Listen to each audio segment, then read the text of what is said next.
Bismillah, walhamdulillah, wassalatu wassalamu ala rasulillah wa ala alihi wa sahbihi wa mawalah wa la hawla wa la quwata illa billah. Kembali kita bertemu dalam kajian singkat dan tema kita pada kesempatan hari ini terkait dengan ada beberapa posisi, beberapa tempat di dalam sholat di mana kita bisa meraih ampunan Allah. Walaupun pada prinsipnya seluruh amalan sholat itu berfungsi untuk mendapatkan ampunan Allah, berfungsi untuk menghapus dosa dan kesalahan, terlebih khusus adalah dosa-dosa kecil. Maka kalau kita renungkan apa yang kita lakukan di dalam sholat dan yang kita baca di dalam sholat, di dalamnya ada unsur pengampunan Allah. Yang pertama, ini kita ringkas saja, adalah ketika jarak antara takbiratul ihram dan sebelum membaca surat Al-Fatihah. Maka di sana ada doa yang disebut dengan doaul istiftah. Ya, doa pembuka sebelum masuk ke dalam surat Al-Fatihah.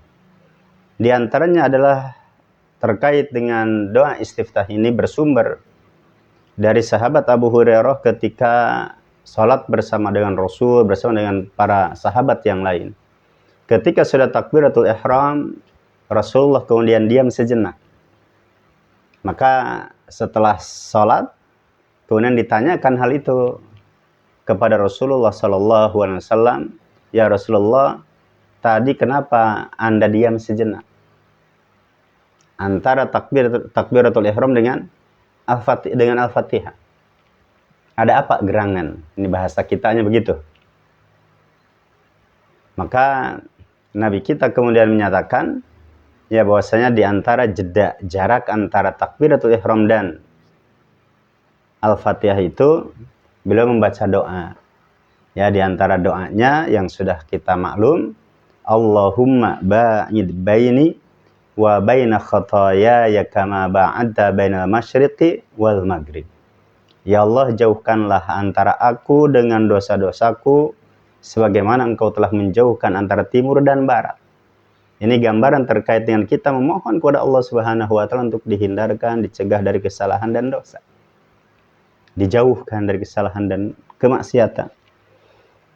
Demikian juga dengan ungkapan Allahumma naqqini minal khataaya kama yunaqqas thawbul abyadu minad danas.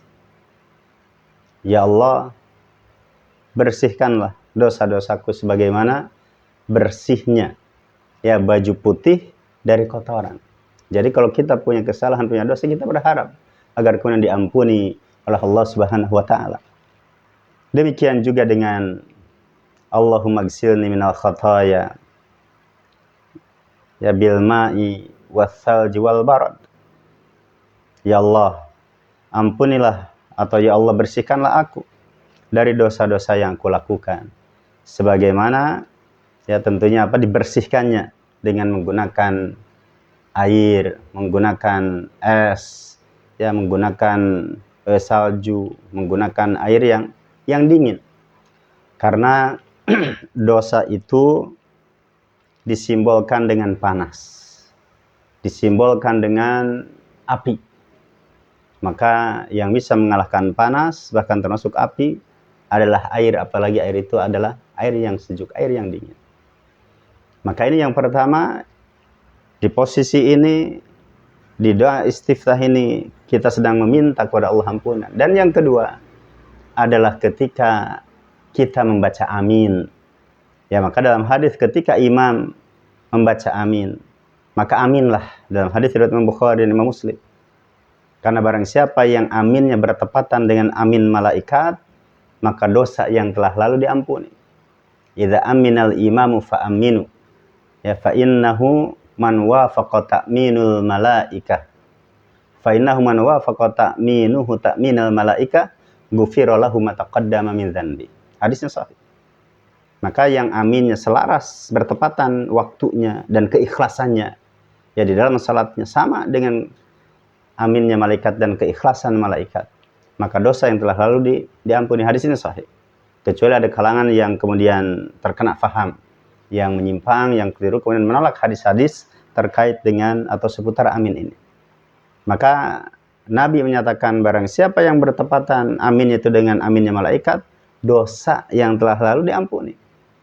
Kita optimis, kita berharap dari sekian salat kita dan dari sekian amin kita, kemudian ada yang bertepatan dengan aminnya malaikat, sehingga kemudian kita berharap, ya memohon kepada Allah Subhanahu wa taala, kemudian dosa kita, kesalahan kita bisa diampuni oleh Allah Subhanahu wa taala. Ini yang kedua. Dan yang ketiga adalah ketika seseorang ruku. Maka dalam hadis yang bersumber dari istri Nabi itu Aisyah Ummul Mukminin, beliau menyatakan setelah turun surat An-Nasr, idza jaa nasrullahi wal fath, ya dan seterusnya, maka Rasulullah sallallahu alaihi wasallam memperbanyak membaca doa di dalam ruku dan sujudnya. Subhanakallahumma rabbana wa bihamdika Allahumma gfirli. Ada kata-kata Allahumma gfirli, yaitu apa? Ya Allah, ampunilah aku. Jadi ketika dalam ruku dan sujudnya, Rasulullah senantiasa membaca doa, ya subhanakallahumma rabbana wa bihamdika, maha suci engkau ya Allah, dan sungguh segala pujian untukmu ya Allah. Kemudian apa? Rabbana, subhanakallahumma rabbana wa bihamdika Allahumma gfirli. Berikutnya di akhir doa itu, yaitu Nabi menyatakan, ya Allah, ampunilah dosaku.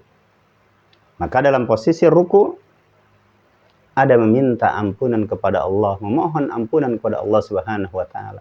Demikian juga dalam sujudnya. Nah, ini sekaligus ya poin yang keempatnya.